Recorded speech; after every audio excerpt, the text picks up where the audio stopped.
दोस्तों, ट्रेडिंग में अगर कोई सबसे सिंपल इंडिकेटर है तो वह है सुपर ट्रेंड। लेकिन 90% ट्रेडर्स को पता ही नहीं कि सुपर ट्रेंड को सही तरीके से कैसे यूज करते हैं। आज के इस वीडियो में हम सुपर ट्रेंड को बेसिक से एडवांस एक्सप्लोर करेंगे। यह सीखेंगे कि सुपर ट्रेंड और प्राइस एक्शन के कॉम्बिनेशन से ट्रेड कैसे करें। कई बार सुपर ट्रेंड में फेक सिग्नल भी मिलते हैं, उनको कैसे अवॉइड करना है। ये सभी इंपॉर्टेंट पॉइंट्स को हम इस वीडियो में कवर करेंगे। दोस्तों, सुपर ट्रेंड के नाम से ही हमें पता चल जाता है कि यह एक ट्रेडिंग इंडिकेटर है। जब आप ट्रेडिंग व्यू में सर्च करेंगे सुपर ट्रेंड और इस पर क्लिक करेंगे तो यह इंडिकेटर आपके चार्ट में अप्लाई हो जाएगा, जिसमें दो लाइन मिलती हैं।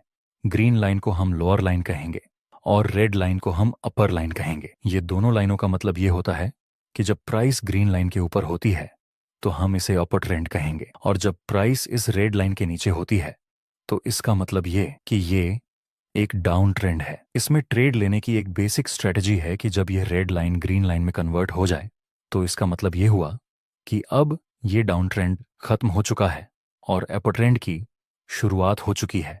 तो बेसिक स्ट्रेटजी के अनुसार यह एक बाय करने का सिग्नल हुआ। इसी तरह जब ये ग्रीन लाइन रेड लाइन में कन्वर्ट हो जाए तो इसका मतलब ये हुआ कि ये अप ट्रेंड अब खत्म हो चुका है और डाउन ट्रेंड की शुरुआत हो चुकी है। तो बेसिक स्ट्रेटजी के अनुसार यह एक सेल करने का सिग्नल हुआ। इसको एक एग्जाम्पल से समझते हैं। यहाँ प्राइस नीचे आ रहा है और प्राइस इस सुपर ट्रेंड की रेड लाइन के नीचे भी है, तो यह एक डाउन ट्रेंड हुआ। नेक्स्ट हम देखें तो आगे सुपर ट्रेंड की रेड लाइन ग्रीन लाइन में कन्वर्ट हो चुकी है। तो अगर हम यहाँ बाय में एंट्री करते तो हमें एक अच्छा खासा प्रॉफिट मिल जाता। इसी तरह यहाँ पर प्राइस ऊपर की डायरेक्शन में मूव कर रही है और सुपर ट्रेंड भी ग्रीन लाइन के ऊपर है, मतलब ये एक प्रॉपर अप ट्रेंड हुआ। नेक्स्ट हम देखें तो सुपर ट्रेंड की ग्रीन लाइन रेड लाइन में कन्वर्ट हो चुकी है, मतलब अब यहाँ एक डाउन ट्रेंड की शुरुआत हो चुकी है।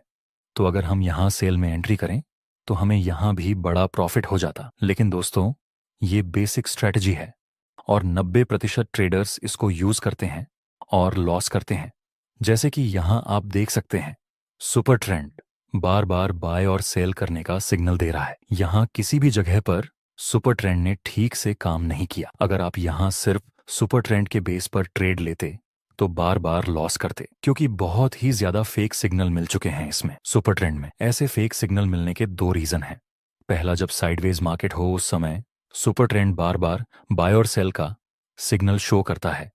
ये एक ट्रेंडिंग इंडिकेटर है, इसलिए ये इंडिकेटर साइडवेज मार्केट में काम नहीं करता। दूसरा रीजन, जब आप सिर्फ और सिर्फ सुपर ट्रेंड का यूज करेंगे तब भी आपको ऐसे फेक सिग्नल का सामना करना पड़ेगा। इसलिए आपको प्राइस एक्शन के साथ सुपर ट्रेंड को कंबाइन करना पड़ेगा ताकि आपको अच्छे रिजल्ट मिल सकें। स्मार्ट ट्रेडर्स प्राइस एक्शन के साथ इंडिकेटर को कंबाइन करके ही ट्रेड लेते हैं। चलिए समझते हैं प्राइस एक्शन के साथ सुपर ट्रेंड को कैसे कंबाइन किया जाए। ध्यान से देखिए, इस ग्राफ को अभी यहाँ मार्केट लोअर लो और लोअर हाई की फॉर्मेशन बना रहा है, मतलब प्राइस एक्शन के अनुसार ये एक डाउन ट्रेंड हुआ। ऊपर से प्राइस इस सुपर ट्रेंड की रेड लाइन के नीचे है, मतलब कि सुपर ट्रेंड के अनुसार भी ये एक प्रॉपर डाउन ट्रेंड है। तो हम इन दो पॉइंट्स को टच करके ट्रेंड लाइन भी ड्रॉ कर सकते हैं। नेक्स्ट हम देखें तो प्राइस ने इस ट्रेंड लाइन को ऊपर की तरफ ब्रेक कर दिया। क्या यहाँ पर मार्केट ऊपर जा सकती है? प्राइस एक्शन के अनुसार यहाँ से मार्केट ऊपर जा सकती है, क्योंकि यह ट्रेंड लाइन का ब्रेकआउट मिला ऊपर की तरफ और यह रिसेंट स्विंग भी ब्रेक हो चुका है। तो हो सकता है कि यहाँ से प्राइस ऊपर की तरफ मूव करे, लेकिन ये जो ब्रेकआउट मिला उसमें ट्रेड लेने में एक बड़ी दिक्कत ये है कि हो सकता है कि ये एक फेक ब्रेकआउट हो। हम चाहते हैं कि कुछ और कंफर्मेशन मिले जिससे कि हम श्योर हो जाएं कि यह रियल ब्रेकआउट है। इसलिए हम एक्स्ट्रा कंफर्मेशन के लिए सुपर ट्रेंड का यूज करेंगे। सुपर ट्रेंड में भी यह रेड लाइन ग्रीन लाइन में कन्वर्ट हो चुकी है, यानी प्राइस एक्शन के अनुसार यह एक अप ट्रेंड है और सुपर ट्रेंड के अनुसार भी यह एक अप ट्रेंड हुआ। तो क्या अब हमें इस ब्रेकआउट में ट्रेड करना चाहिए? नहीं, हम रिटेस्ट का वेट करेंगे। नेक्स्ट हम देखें तो प्राइस इसी ट्रेंड लाइन के पास आता है और बाद में एक बुलिश कैंडल की फॉर्मेशन भी मिल चुकी है। और तो और प्राइस तो पहले से ही सुपर ट्रेंड के ऊपर ही है। अब हम बाय में एंट्री कर सकते हैं। स्टॉप लॉस रखेंगे यहाँ पर इस बुलिश कैंडल के लो से थोड़ा नीचे, और प्रॉफिट टारगेट कहाँ पर रखना चाहिए? इस रेजिस्टेंस के पास या फिर इस रेजिस्टेंस के पास। दोस्तों, इसमें हम प्रॉफिट टारगेट रखेंगे सुपर ट्रेंड के बेस पर। जिस जगह पर ये ऊपर ट्रेंड की ग्रीन लाइन रेड लाइन में कन्वर्ट हो जाए, उस समय हम अपनी पोजीशन से एग्जिट कर सकते हैं। नेक्स्ट हम देखें तो हमें एक बिग मूवमेंट मिलने लगा ऊपर की तरफ। इस तरह हम सुपर ट्रेंड की हेल्प से अपनी पोजीशन को होल्ड कर सकते हैं। दोस्तों, मैं तो कहूंगा आपको सिर्फ ऐसे क्वालिटी वाले ट्रेड लेने चाहिए, फिर चाहे वह महीने में एक ही ट्रेड क्यों ना मिले। आइए एक दूसरा एग्जाम्पल देखते हैं। एंड में ऊपर से प्राइस सुपर ट्रेंड की रेड लाइन के नीचे भी है। अब हम सेल साइड की अपॉर्चुनिटी फाइंड करेंगे। ये पॉइंट को टच करके हम ट्रेंड लाइन बना सकते हैं। आगे अगर प्राइस इस ट्रेंड लाइन के पास आकर कोई बेरिश कैंडल का सिग्नल देगा तो हम सेल में एंट्री करेंगे। नेक्स्ट प्राइस ने इस ट्रेंड लाइन को ऊपर की तरफ ब्रेक कर दिया। दोस्तों, ट्रेंड लाइन का ब्रेकआउट मिल चुका है, तो क्या हम इसको अप ट्रेंड बोल सकते हैं? बिल्कुल भी नहीं, क्योंकि यहाँ रीसेंट स्विंग ब्रेक नहीं हुआ और अभी भी प्राइस सुपर ट्रेंड की रेड लाइन के नीचे है। यहाँ सिर्फ और सिर्फ इस ट्रेंड लाइन का ब्रेकआउट मिला है और सिर्फ एक कंफर्मेशन के बेस पर हम ट्रेड नहीं ले सकते। नेक्स्ट प्राइस फिर से नीचे गिरता है और यह सपोर्ट को भी ब्रेक कर चुका है। आगे प्राइस हल्का सा रिटेस्ट करने के बाद बेयरिश कैंडल की फॉर्मेशन बनाता है। अब हम सेल में एंट्री कर सकते हैं। यहाँ हम स्टॉप लॉस रखेंगे इस बेयरिश कैंडल के हाई से थोड़ा सा ऊपर और प्रॉफिट टारगेट को आप किसी सपोर्ट के पास रख सकते हैं या फिर सुपर ट्रेंड का यूज करके प्रॉफिट टारगेट को ट्रेल कर सकते हैं। दोस्तों, जब आप लाइव ट्रेडिंग करेंगे तब आपको कई बार सुपर ट्रेंड भी कंफ्यूज करेगा और प्राइस एक्शन भी कई बार कंफ्यूज में डाल सकता है।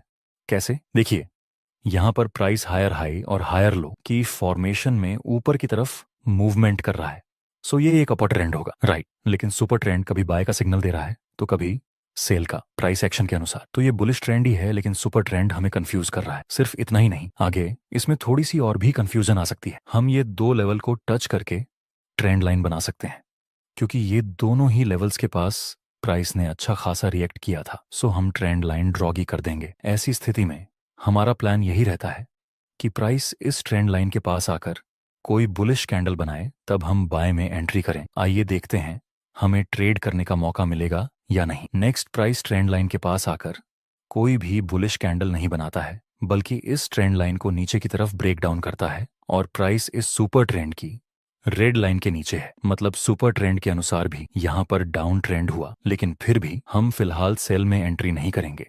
हम रीटेस्ट का वेट करेंगे। नेक्स्ट प्राइस इस ट्रेंड लाइन के पास ही रीटेस्ट करने के लिए आता है और बेरिश प्लस कंफर्मेशन कैंडल की फॉर्मेशन भी बन चुकी है और तो और सुपर ट्रेंड भी डाउन का सिग्नल बता रहा है। तो अब हम सेल में एंट्री कर सकते हैं।